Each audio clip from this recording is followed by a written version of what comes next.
Međimurska popevka. Međimurska popevka je nekaj, kaj je svud oko nas. I tok nas neko pita kaj reći, kaj naglasiti. Ona je toliko sve prisutna u tim zvukovima, melankoliji, ljubavi, prirodi koja je oko nas. Cvjetna livada je vizualizacija međimurske popevke. Nekaj prekrasnoga i predivno je kaj to i drugi prepoznaju osim nas Međimurci koji apsolutno je stavljamo na prvo mjesto. Pa za mene su međimurske popevke kao narodne nešto tu iz Međimurja pjevanje i onako to nam je simbol neki Međimurja, a toga se najviše sjećam dok sam išao s mamom poslušati kako starije gospođe pjevaju u Centru za kulturu. Moram?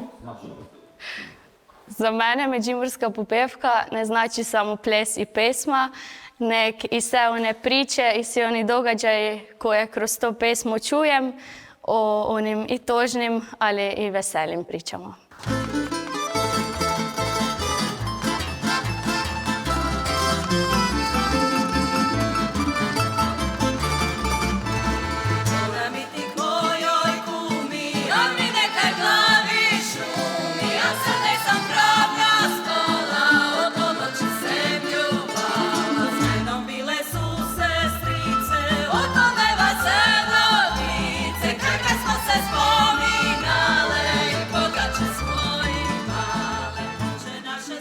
Međimurska popevka izvodila se u intimnoj, privatnoj sferi jednoglasno i a kapela, a u javnoj, lokalnoj i široj sferi uz instrumentalnu pratnju. Sve te pjesme danas poznajemo zahvaljujući zapisivačima, među kojima svakako valja istaknuti prvog hrvatskog etnomuzikologa Franju Ksavera Kuhača i dva istaknuta etnomuzikologa međimurskog podrijetla, Vinka Žganca i Miroslava Vuka.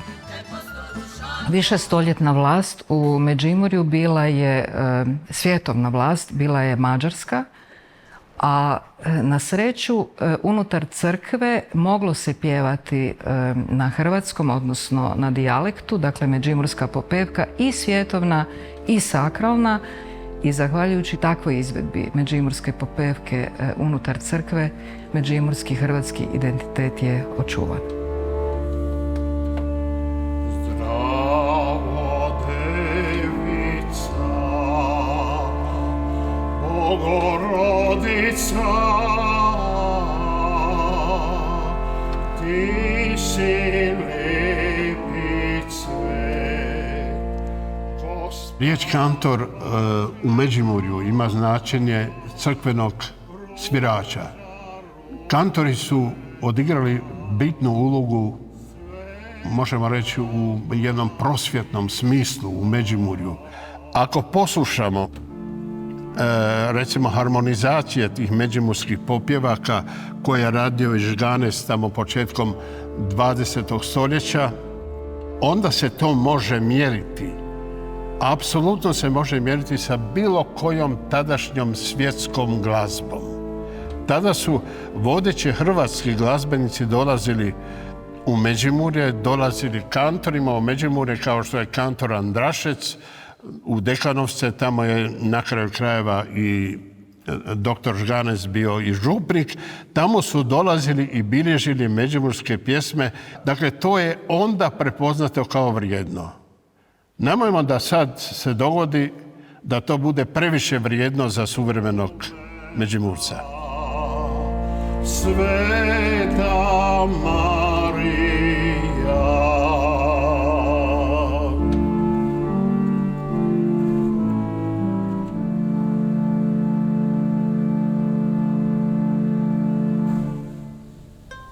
Međimurska popevka uvelike je stasala javnom izvedbom na folklornoj sceni. Primjerice smotra međimurske popevke u Nedelišću, pa onda smotra međimurskog folklora u Donjoj Dubravi, pjesmaricu naših mamica u Ivanovcu. Međimurje je poznato po tome da još uvijek njeguje tu međimursku popevku kak na svadbama, gdje se obavezno izvodi, tako i u životnim različitim prilikama, prilikom rada, ali i u najtužnijim momentima na sprovodima također se sviraju međimurske popevke, što nam je znak da zapravo ona živi kroz sve generacije i da je tu živa među nama.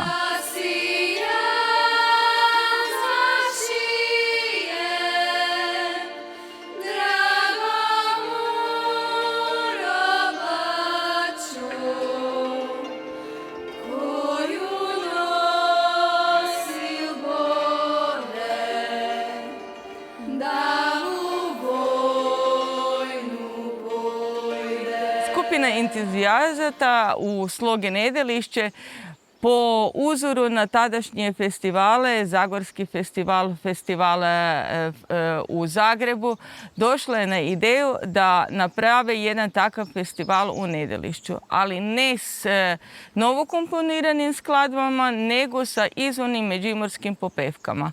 Od 1975. godine, kada je Vinko Žganec bio na smotri, dogovoreno je da međimurska popevka ne bude natjecateljskog karaktera, kako bi se svim izvođačima dalo na pravo da mogu pjevati i zapravo smo time proširili mogućnost svim pjevačicama i pjevačima koji žele i njeguju međimursku popevku da je pjevaju na svoj izvorni način kako su oni to naučili nekada. Da se ljudi ne trude kako bi nekim profesionalnim nastupom došli do toga da usvajaju neke nagrade, nego je baš cilj da se čuva ta izvornost kroz godine.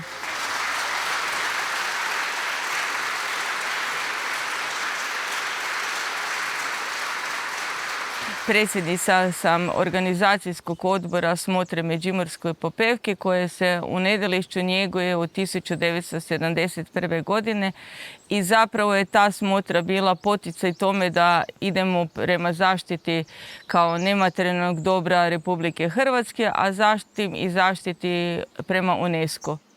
Privrženost međimurskog čovjeka međimurskoj popevki rezultirala je najprije 2013.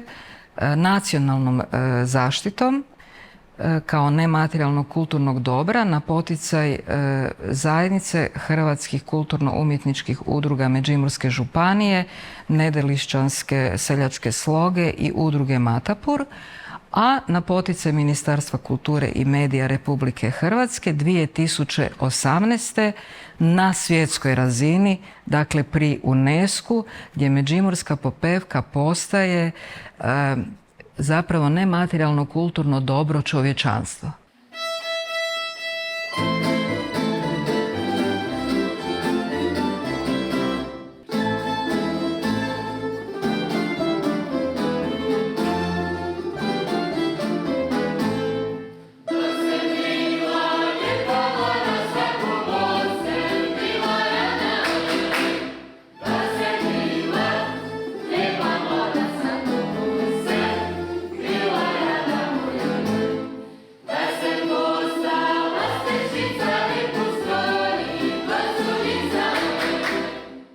Kudovi su glavni ambasadori međimurske popevke, u njima se zadržavaju svi ti napjevi. Naravno, oni su to sve isto sačuvali putem naših starih koji su zapisivali tu svu građu i kod tog zapisivanja bilo bi suludo da ne spominjem Vinka Žganca koji je najviše toga zapisao, preko 1000 napjeva, a međimurska popevka počinje i ostaje sa našom primadonom međimurska popevka, a to je Elizabeta Toplek, poznatija kao Teta Liza. O Teti Lizi bi se moglo cijela emisija napraviti. Teta Liza je bila jedna jako specifična žena, jedna jako energična žena koja je s dušom pjevala. Imao sam tu čast što sam još za vrijeme života sam djeloval s njom. Surađivali smo koliko smo mogli još, jer već je ona bila starija, ali Stvarno, nemam riječi s kojima bi mogao opisati. Stvarno jedna pojava koja se, dok se pojavila na sceni, to je odmah zaurilo, to je odmah bilo ono nešto, jer je pjevala, kako su svi rekli, pjevala je s dušom, pjevala je s emocijom i to se onda najviše osjeti.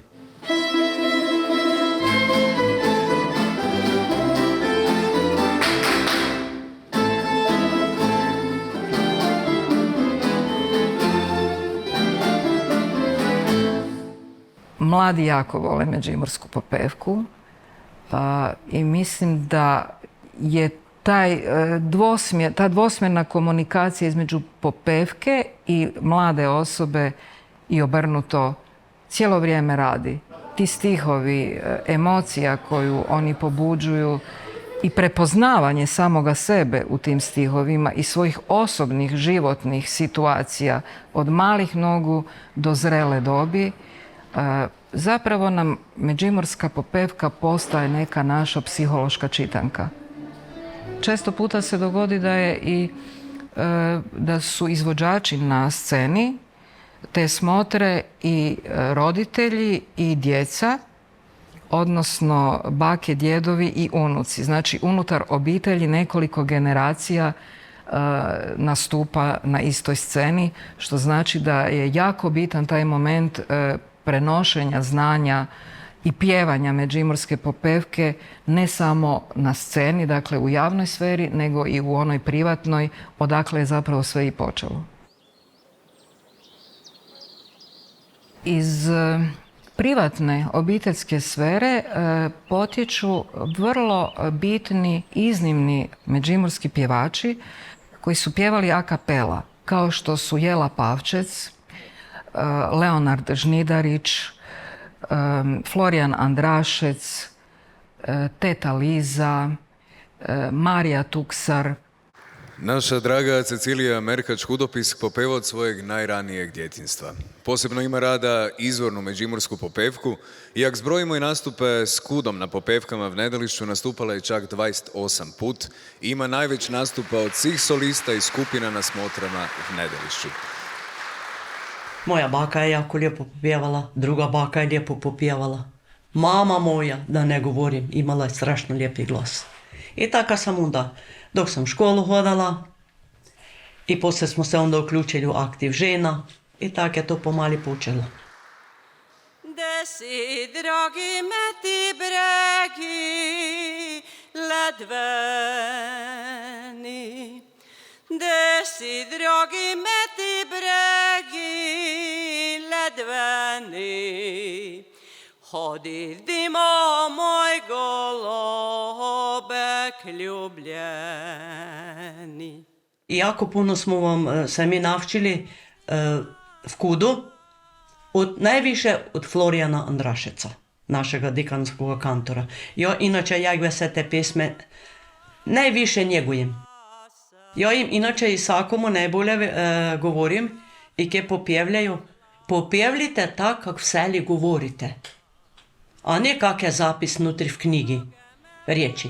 Kak, što ve mi, sredje tu Međimurje, gornje Međimurje, donje Međimurje, kak ti vseli govoriš, kak govorimo, tak ti popjevli. I to je najboljše i najljepše. Jer inače ve kak sam i ja mislim da ja sam tu rođena, to je to izvorna Međimurska, ne, da to ne bi ništa drugi mogli tak spopjevati kak jo spopjevljam ja. Popjevaj mi na boru vtičica, vo vrčaku sadi ruže devojka.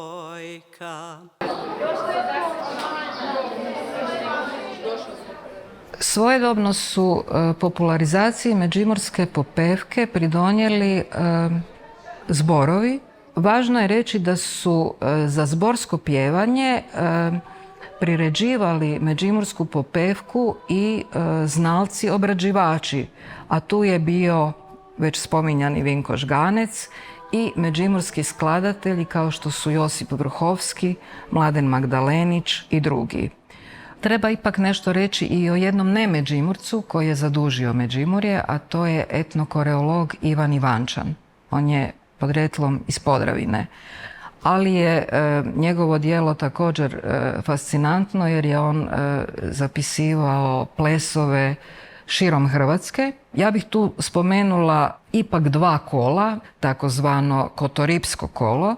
Znači to je kolo koje imamo u Donjem Međimurju, a u Gornjem Brdovitom to je takozvano krojglonsko kolo.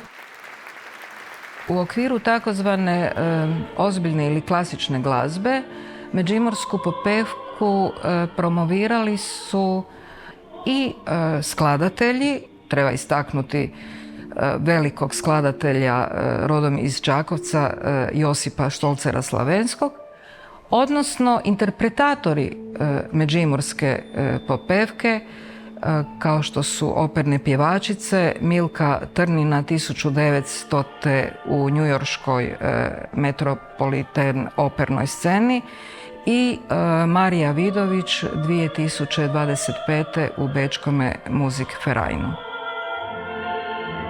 Ovaj koncert u Musikvereinu u Zlatnoj dvorani koji je zaista bila potvrda da međimurska popevka, da je u moru svih tih koncerata što se događaju kroz godinu u Beču zaista bila zapažena. Ljudi su još mjesecima poslije pričali o tom koncertu koliko ih je ta glazba dirala. Unutar svoje kuće Hrvatskog narodnog kazališta u Zagrebu, pjevački zbor i orkestar bili su zapravo izvođači koji su 1934. praizveli prvu i jedinu međimursku operu Dorica pleše skladatelja Krste Odaka na libreto Đure Vilovića prema pjevanju kantora Florijana Andrašeca i pod ravnanjem maestra Jakova Gotovca.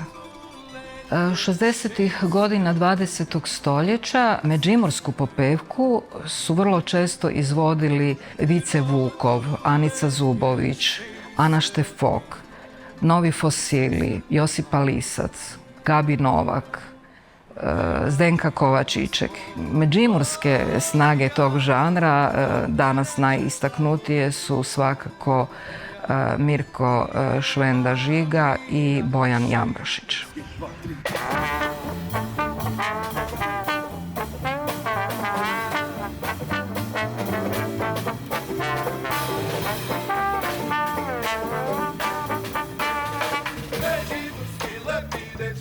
Kategoriji jazz žanra pripada Jugotonova long play ploča Voda zvira, objavljena 1987.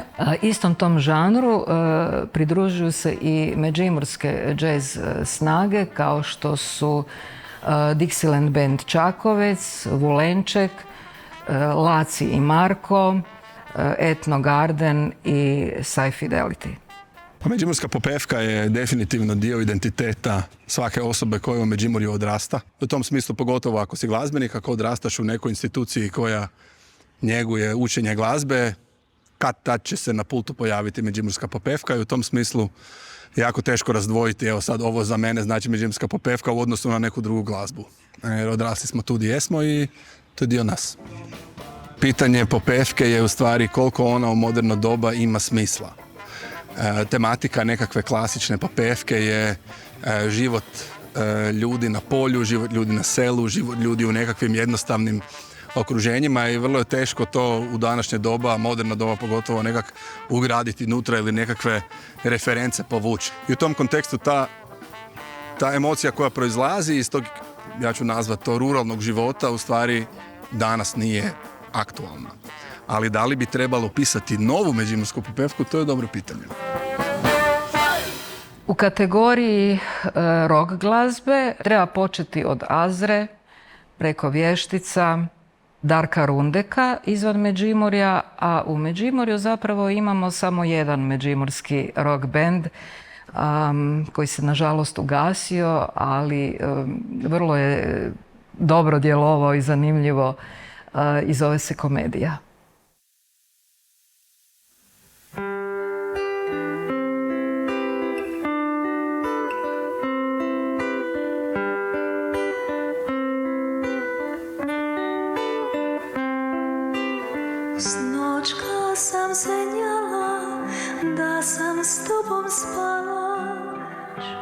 Takozvana world music scena obuhvaća nas nekoliko hrvatskih etnoglazbenika koji također predstavljamo međimursku popevku na domaćoj i inozemnoj sceni. Nabrojat ću neka od najpoznatijih imena kao što su Dunja Knebel, Legen, Cinkuši, Krijes, Afion i ja se pojavljujem koliko mogu i koliko mi vrijeme dopušta.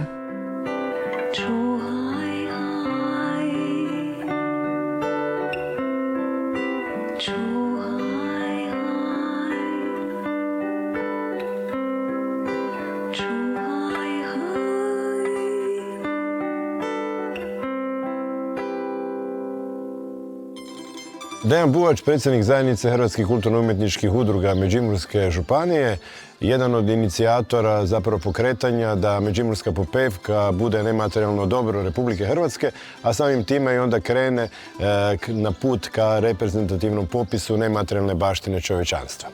Mi unutar zajednice kao članice zajednice trudimo se da kroz ta kulturno-umjetnička društva čuvamo međimursku popevku, ali naša je želja bila da ona uđe i u škole i u vrtiće i hvala Bogu dobili smo dakle taj dan međimurske popevke kojeg je proglasila Međimurska županija kada svi na taj 28.11. slavimo u Međimurju međimursku popevku. Ja moram jedno napomenuti, međimurska popevka je tradicijski napiv. Dakle, to nije novo komponirana pjesma na kajkavskom jeziku. Kulturno-umjetnička društva i kulturno-umjetničke udruge, ali i pojedinci unutar tih društava zapravo su nositelji i čuvari te međimurske popevke i te kulturne baštine. Da ne bi bilo njih, ne znam ko bi se bavio očuvanjem međimurske popevke.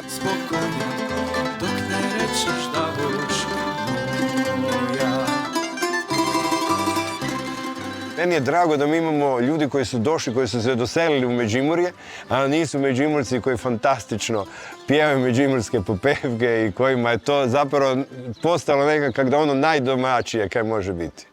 Ti si meni po srdini srca, kak pčeljeni jabuke koščica. Ti si meni po srdini srca.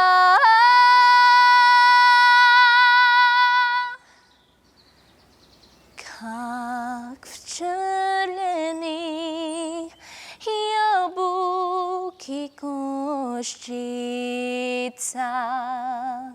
Na Filipinima sam voljela karaoke iz obitelji, a tu u Hrvatskoj kad sam čula međimurske popevke, onda sam naučila jako puno stvari od tradicije do hrane i međimurske popevke. I kada sam čula te popevke, onda sam se odmah zaljubila i zato mi se čini to kako moj drugi dom. Ti si meni po srdini srca.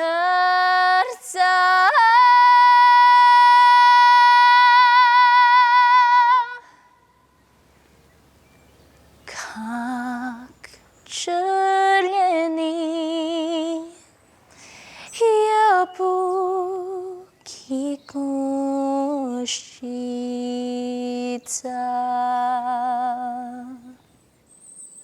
Folklorne smotre i folklorni festivali, žanrovsko mnogoglasje, uključivanje međimurske popevke u obrazovne kurikule, sve to je rezultat dugogodišnjih terenskih istraživanja, populariziranja i objavljivanja međimurske popevke u obrazovnim, znanstvenim i kulturnim institucijama, primjerice u Institutu za etnologiju i folkloristiku u Zagrebu, u Riznici Međimurja, Muzeja Međimurja u Čakovcu, u interpretacijskom centru Palača međimurske popevke u Donjoj Dubravi. sve to zapravo pozicionira Međimursku Popevku kao nacionalno i svjetsko, nematerijalno, kulturno dobro, kao svojevrsni zalog za budućnost i kao glas koji traje. Pa prvi put sam čula Međimursku Popevku od svoje bake, koja je pjevala i plesala i usadila nam zvukove Međimurske Popevke od malena. Pjesma, priroda i ljepota, to je to.